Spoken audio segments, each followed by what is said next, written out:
Hello everybody, Sprite here from Conde Systems. Welcome back to another Webinar Wednesday. Today I'm excited because we're going to be learning all about how to create a successful Etsy store. And today I have with me Lauren Kilgore. And Lauren, you are an Etsy expert and also the owner of BeautifulMesh. Another Webinar Wednesday. Today I'm excited because we're going to be learning all about how to create. Is that on your end? And today I have with me. There we go. Okay. Okay. Nope, then that mutes everything. And also, I do that, I'm going to mute everything. Today I'm excited because we're going to be learning all about how to create. Is that on your end? And today I have with me. There we go. Okay. Nope, then do you have it playing in the background?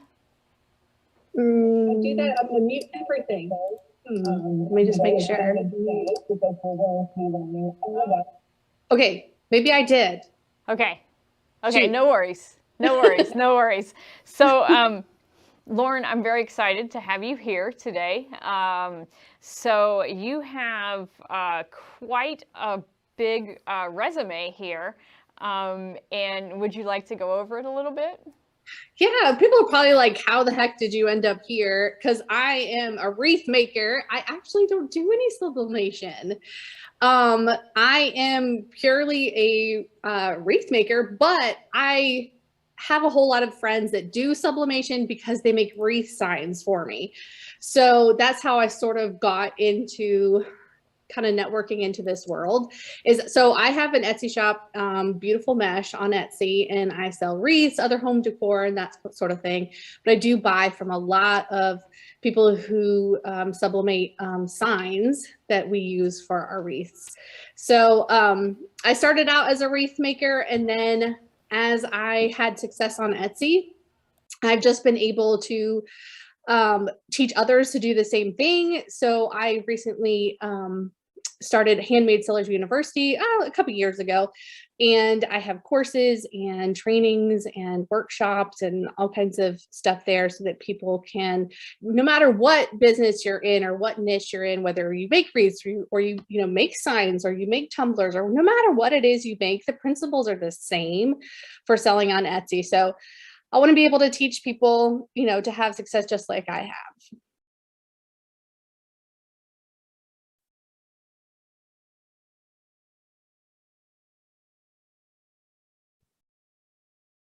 Oh, now you're muted. Oh, no.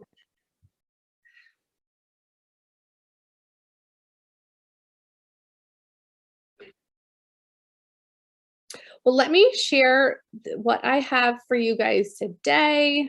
And it is, let's see if I can find the right window here. And let's see if you can see this, because I want to give you guys tips on how to start an Etsy shop. So from the get-go, am I sharing the wrong? I might be sharing the wrong screen. Let's double check.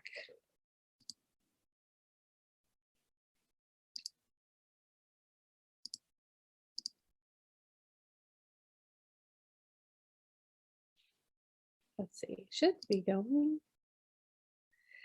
I'm curious, while I get this up and running, you guys, if you have an Etsy shop, let us know. If you don't have one yet, let us know. I'm curious to know why somebody, why you might not have an Etsy shop, what has sort of stopped you from creating one? You know, is it worrying about the fees? Is it worrying about like physically how to do it? Is it you just haven't gotten it all set up yet? Like, what is it that has that is sort of stopping you from opening one if you don't have one already? I am really curious. All right, I'm trying to see if you can see my screen with the presentation. Can you see it yet? No, it just says that you Nope. have started sharing your screen. Why is it? Okay. It says I'm sharing it, but then it's like not there. There we go. Oh, there you go. Okay. Technology is not my friend today. Okay.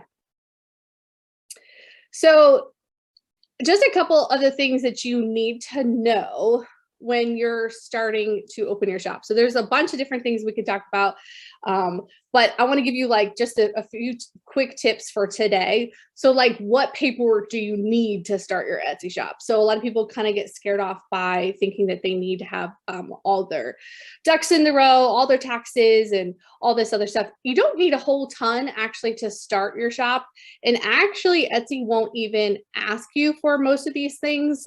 So you can kind of be starting your Etsy shop and, you know, get this paperwork done at, you know, kind of at the same time. It doesn't have to be done necessarily like right before you open your shop. But you're going to need a business license no matter where you sell, whether you sell on Facebook, locally at craft shows, you know, almost everywhere nowadays will require a business license. And you just get that from your local city or your county in your area. You know, go down to your city, like where you would pay your personal property taxes, or maybe it's your the local courts building or something. There's going to be some kind of local building. You can also Google it, I'm sure. And it's usually based on your gross receipts. So it's, I know in Virginia here, it's up to $100,000 in gross receipts. You pay $50 a year. So that's pretty cheap. It depends obviously on the category of stuff that you're selling, what you're making money doing, but it's not that expensive and it makes you legit. So that's one thing that you should be getting as a small business. And then registering for sales tax. So Etsy, thankfully, in almost all but like a handful of states now, they collect sales tax for you. But if you're doing craft shows and local sales and Facebook and all that other stuff, you should register for the collection of sales tax as well. And once you do those things, that also is what allows you to be able to purchase wholesale. So you know, that helps your pricing going forward, of course. If you have those documents and you're a legit business, you can buy wholesale, which will save you a lot of money in the long run. So those two things are, you know, pretty clear. Like you need both those, no matter what program your platform you are selling on. You can also get a federal tax ID. And as a former accountant, I'm, you know, I know the IRS well, but you don't have to have a federal tax ID. It's not required if you're just a sole proprietor and you're just, you know, it's just you in the business and whatever. But you can, and it's free. It's easy. You can get it in just a couple minutes. You don't need LegalZoom. You don't need to pay anybody to do it. It's completely free. Just go to irs.gov. You apply for an EIN. They give it to you right away on the screen. It just masks your social security number because Etsy will ask for a tax ID number, whether it's your social security number or you want to enter that federal tax ID number. Because all those tax regulations are changing for next year, I don't know if you guys have seen, but whereas most platforms used to have to report when you had $20,000 in sales and 200 sales, that was the limit.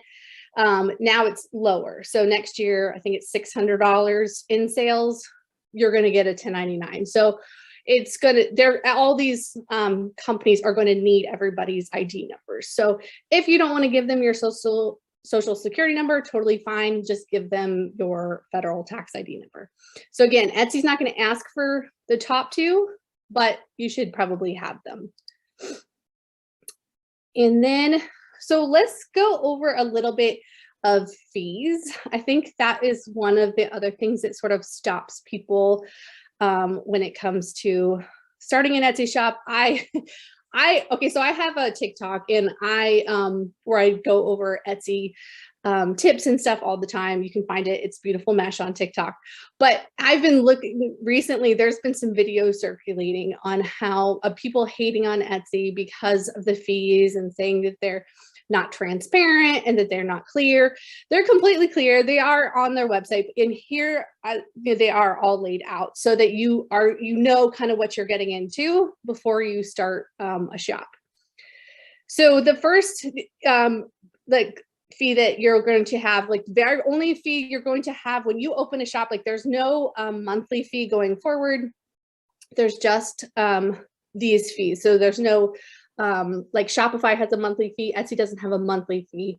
So that's why I love Etsy, is because it's such a low barrier to entry. You can open your shop literally with 20 cents. And actually you don't even need that, because if you have a friend that has an Etsy shop or you know anybody who has one, they can give you a referral link for your 40 free listings. So you can, your first 40 items are totally free. So anyway, if you don't have that and you're just opening your shop, it's 20 cents per listing.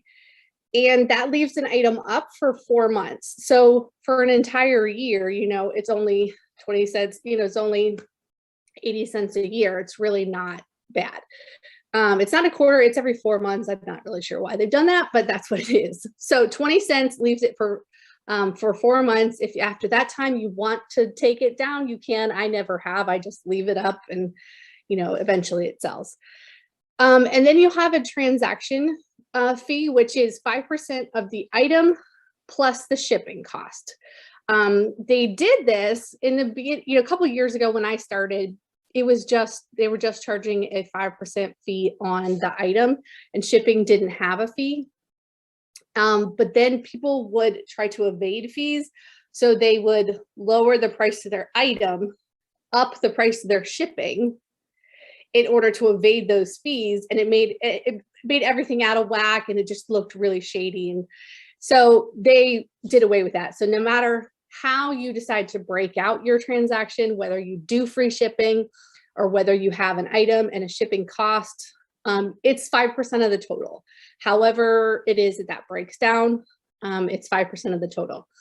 What's confusing is that when you go to your Etsy payment account, they list it separately. So people are like, why are they charging me? If I don't use Etsy labels, why are they making me pay a fee?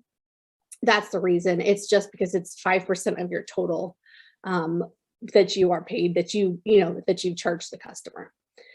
And then in the US, on almost every platform, right, you're going to have a fee to process the credit card. So the 5% fee that Etsy charges you is basically your fee to use their platform. And what do you get with that? You get 80 million shoppers. It has exploded, after the pandemic. It got even, it just went up and up and up, because obviously people couldn't go in stores, and there were still, people started making things at home. People started buying things from Etsy sellers and small businesses like ours because there was nowhere else to shop, right? So 80 million shoppers, is great. So yeah, that's what you're getting with that fee. You're getting a website. You're getting you don't have to pay for a website. You don't have to pay, somebody to build it. You don't have to pay, subscription fees and, all those other things that go into building a website and getting it set up. And, it's all there for you. Like, it's just plug and play. So you're getting their audience, you're getting their website, you're getting access to their advertising. All those things is what you pay for. And so 5% is actually not bad. And I'll show you in a little bit, comparatively, it's actually a pretty good rate. But then when we go to the processing fee, which is the credit card processing fee, almost, everywhere is going to have a cost to, process your card. So whether you go through PayPal or you go through Square or wherever, somebody's got to process that card. There's a credit card fee. And on Etsy in the US, it's 3% plus 25 cents. So if you take those fees, the listing fee, the transaction fee, and the processing fee, it's like 8%, 8.5% of your total is your fees. That's it. That's it. 8.5%.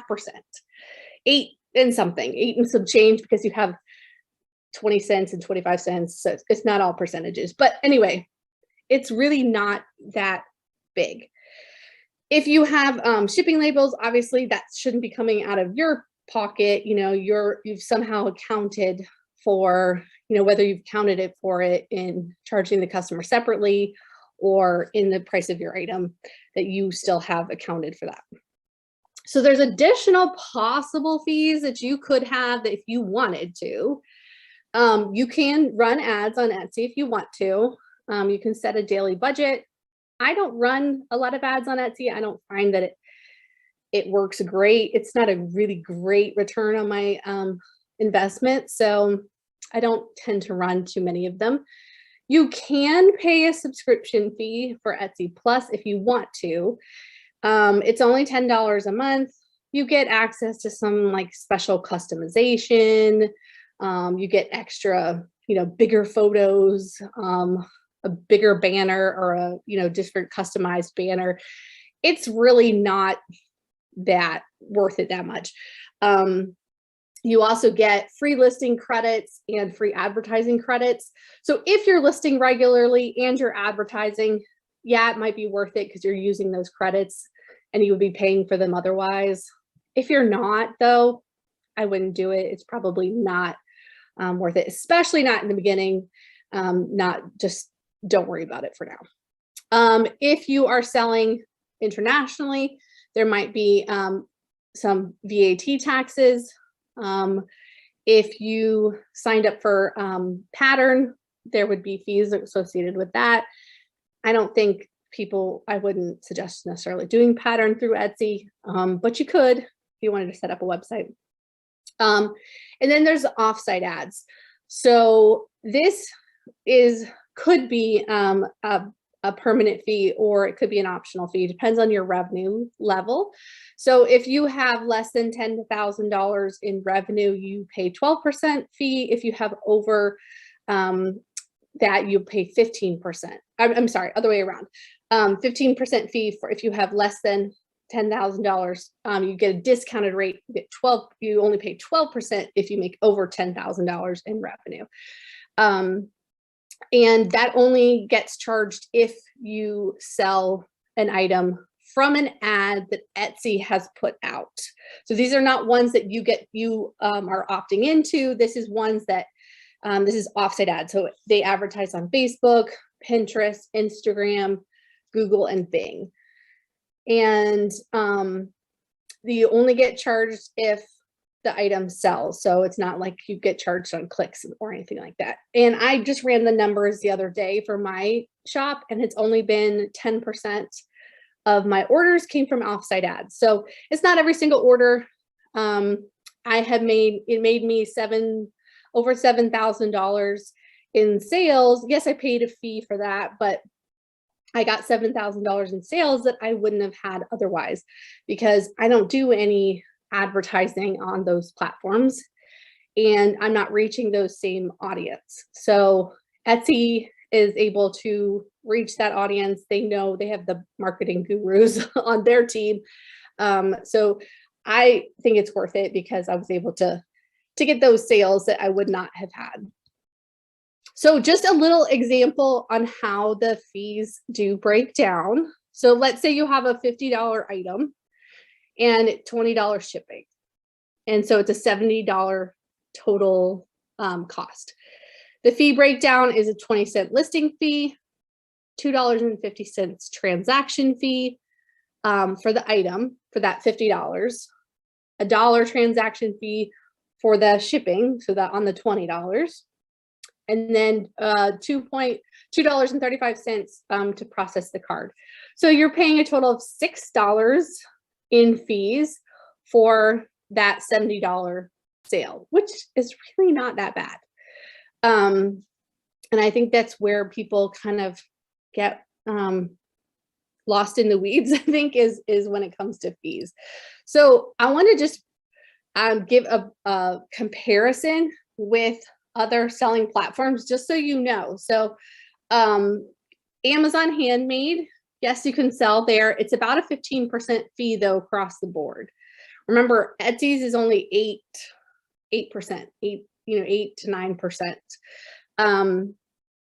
Shopify, you're going to pay a $29 fee. That's their base plan. And you pay that every month whether you sell something or not.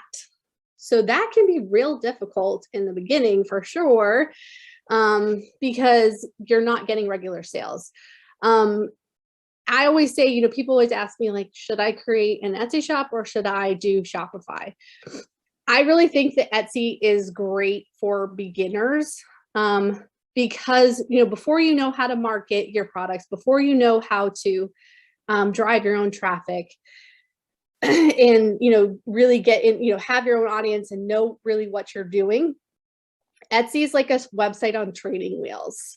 So you don't have to worry about getting the audience. You don't have to worry about, you know, some of that marketing aspects, because Etsy is going to do it for you. You're going to pay them, you know, 5% to do that, but you're going to start building your audience that way. And you're going to start building your business. And once it's to a level where you are bringing more traffic than Etsy is, then you might suggest, you know, you might think about opening your own website at that point. I don't think right away at the beginning is a great idea. I just think it's hard to get those initial sales. So you will have that monthly fee, again, whether you sell anything or not. And then if you have additional like plugins and apps and all those things to work with all of your systems, well, those are additional costs. So I think at one point I was paying almost $100 a month for my Shopify store, and whether I sold something there or not. And I actually sold way less there. Now, I did drive most of my traffic to Etsy and not to Shopify, but and I just sort of let my Shopify sit out there. It's a nice backup to my Etsy shop. If, you know, God forbid, you know, anything ever happened to my Etsy shop, I have a backup. I have another way to sell. But I don't rely on it for sure for my primary income. But if you have, you know, if you opened a Shopify, it's not too late to go back and also open an Etsy shop. I don't think any of these things need to be instead of the other. It's just reaching a different audience. It's using a different platform. You know, you could be getting a whole bunch of different sellers. eBay works for some people. I think it's not really the top selling platform for a lot of creatives, because it's more of like a thrift store. It's more of a used product site rather than like boutique quality, handmade, top dollar products. So I don't think it works as far as getting you the right target audience that you want, but you can sell there if you want to. I know some people who love to do that. And depending on the category that you're in, you might pay like 12 to 15% fees. Plus there's upgrades if you want, you know, the pictures to be different or the text to be different. You can like do all these little upgrades in eBay that just makes your cost higher. It makes your visibility more, it makes it more likely to sell that product, but you're going to pay more in fees. And then Facebook, you could sell straight on Facebook if you wanted to with your Facebook shop. I don't love it though. I mean, it is only a 5% fee, which is nice, but you have to ship in 3 days and you have to take returns, which for handmade things, I don't think works very well, because sometimes there's custom orders. You know, sometimes you don't want to, you know, take things back. So I don't love having to ship some things in 3 days, especially if you have to make them and, you know, you don't have the time, you know, you just don't have the, you know, the chance in 3 days. So those are the ways that Etsy compares to some of the biggest other, you know, selling platforms that are out there. Etsy is the lowest fees and the most, I think, flexibility and a really large audience. So I want to also just let you guys know that I am doing an Etsy workshop in February 2022. So if you want to join me for more workshop help, we are going to go through like opening up a shop together, and starting from like naming your business, if you haven't done that already, literally opening your shop and then listing your first item. There's so much that goes into creating an Etsy shop that we have to do it all in pieces, right? I couldn't go through everything here today, but we are doing that. So if you're not, if you're watching this after February, I'm sure we're going to do another workshop. So if you go to let'sopenyourshop.com, that's where we'll be doing a lot of that. And you can also go to my website, which is laurenkilgore.com, to learn a lot more about my courses, my Etsy help, and things like that. So did anyone was there a question? I wasn't looking at the comments. Was there any questions that came in about any of this stuff? I did have a couple of questions. Let's see. Let me scooch back to me. So I have a lot of people questioning the $600 a year, but I understand that did go into law. Yeah. My state doesn't have a sales tax. How does that work with selling to people who do have a sales tax? Okay, good question. So Etsy is now required to handle the sales tax for almost all the states. So you only have to register for the sales tax in your own state. If you don't have sales tax in your own state, don't worry about it. Etsy's still going to take care of the other states for you. You don't, nobody has to register in all 50 states. Etsy's going to take care of the other states for you. They file the paperwork, they collect the money, all that stuff. So yeah, don't worry about it if you don't have sales tax in your state, or if you, even if you do, just only register for your one state, and that's all you have to do. And then I had a question about the percentages. Angela says, so by now that's 13%, and then they don't tell you they're putting out an ad on your item, which may not be priced to handle an ad. What if you have something priced so low just to get rid of them, so add 15%, so you've got 28% in fees? Am I calculating that correctly? So you can, if you have less than $10,000 in revenue, you can, for the year, you can opt out of offsite ads. It's only when you hit that threshold that you are required to do them. So you can opt out if you are a new shop, obviously just getting going and whatever, it's probably, you might not want to do it. But I find that, like I said, I ran the numbers out of 1,000 orders for the year, 100 of them came from offsite ads. So that's only 10% of my orders. So even if you were to increase your prices on everything, you wouldn't have to increase them very much because it's not every single order. It's only 10% of orders. So you only have to, increase just a little bit if you wanted to cover that. Yeah, they don't exactly tell you which products they're going to advertise and where they're going to do it. Like they take it, you don't get a choice on that. So they're going to take your products and put them where they think that they will do the best, and put them in front of the eyeballs of the people that are more likely to buy. So you don't get a choice in that matter, but you do have to, make sure that you're pricing well, across the board, so that if that happens, maybe one you'll have a loss on, but, it'll bring, 5 more people to your shop that might buy in the future, because now, getting your name out there, that brand awareness out there will help. So I think, even though you're paying a fee, just getting that exposure and having, whether it's your shop or just having people remember to buy on Etsy as a whole is helping all of us sellers, because I think people forget sometimes, like, to buy on Etsy. So they're really upping their marketing and their TV ads to get people to kind of remember to come back. So how does the international sales tax work? I don't know. Etsy will handle it. I've only sold a couple things. I sold to like Germany, UK, and Australia. But but Etsy handled all of it. And if there were any taxes, like they took care of it. And I didn't have to do any, when I went to print the label, the customs label printed out, and I just stuck that on the box. Like I didn't have to do anything extra, anything special. It's actually a pretty easy process. They pretty much handle all that stuff in the back end. Is there a way to get notified prior to their running an ad?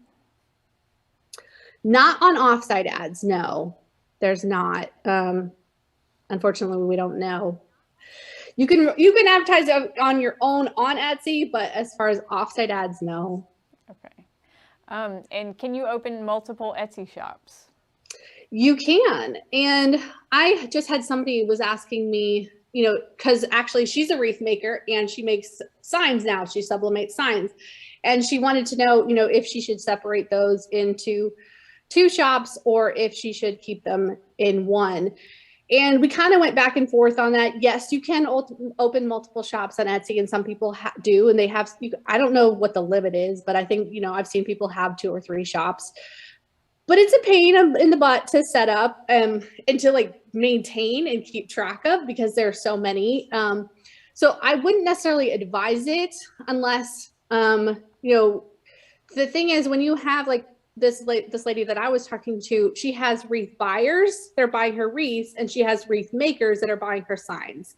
So when you have such a split target market like that, it is hard to market and advertise that shop because you have such different audiences. So, I would say I told her, if it were the beginning and she was just getting started with this, I probably, at that point, I would have made a different shop. But now that she's been going with this and she's been making signs for a while, and she still has her wreaths in there, and people know her in that one shop, I would leave them. Yeah. Because I don't want her to lose that traction and lose that brand awareness that she's gathered, that people have found her. And so she's going to leave them in the one shop for now and see what happens and see, how that goes. Because she also just did not want to deal with because when you have 2 shops, you can only log into one at a time, and it's just a pain to switch back and forth. And Etsy doesn't make it easy in that way. So, it's something to think about. It's kind of a personal choice if you want to or not, but you can. I have a couple of questions about getting paid. So Etsy does the billing and credit card, and you get a 1099 and a check from Etsy. Is that correct? So when you set up your Etsy account, you will provide them with your banking information, and usually people have it on a weekly schedule where they will just send the money into your account. You could have it daily if you wanted. And then at the end of the year, yes, they'll send you a 1099. This year it was only if you had $20,000 in sales and 200 sales. But anything under that, you had to self-report anyway. It just made it easier if they gave you 1099 because you knew exactly what the dollar amount was. But next year, yeah, it'll be a little bit easier because almost everyone will probably be getting a 1099 to be able to report it. Okay, so basically you can set it up. You can get it daily, weekly, monthly, however you want your payments to come. Yeah, I think at the very beginning there is a waiting period. I think it's like the first 90 days. Usually there might be like a small waiting period where you can't get it every day. You have to wait a couple days. But after that, yeah, you can choose and make it more flexible for you. And one more, how do you know how much to add for shipping if including it in your price? So you're going to have to come up with a good average. So shipping depends on your zip code, the recipient zip code, and the size and weight of your package. So obviously you don't have the recipient zip code yet. That's like your, solve for X. So you know where you live and you know the size of your average package. So you could run some numbers on the post office website, on like FedEx or UPS, depending on the size of your packages. And I would just pick a zip code that's really far away from you. Like I'm in Virginia, I always pick 90210. And I think it's probably because of the show, but I always pick 90210, like all the way in California on the other coast. And I see what the pricing is for that package. And I base my average on that. So that, and then, and then I just check back periodically every couple of months, 6 months or whatever, and check and see what have I actually been paying? Are my prices appropriate, do I need to change them to, account for that? Because, shipping increases in the fall all the time, and then in January, the post office always increases our prices again and whatever. So you do have to revisit it periodically, but yeah, just run some numbers depending on the carrier you use and see what a good average is. And then you can build that into your pricing. Okay. And Janine asked, so she was working on opening an Etsy shop. During the process, Etsy or her did something and the original personal Etsy account got disappeared. Is there any way to get that back? If she remembers the login, then you might be able to, because the way that their setup works, like if you don't go through all the steps and list your very first item, it's not fully open. So yeah, if you like stop somewhere in between and don't finish all of them, then I think you either have to start over again, or if somehow it's holding, the weird thing is like with your shop name.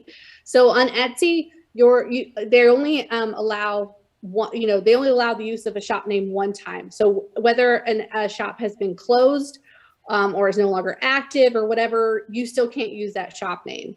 So if you started the process and you entered in a shop name, you just have to make sure that it didn't reserve it for you, because if it did, then you wouldn't be able to use it again unless you could get back to that initial setup and use that one again. So should be able to. I mean, if it locked up somewhere in the middle, maybe contact Etsy support and see if you can like get it started back up again.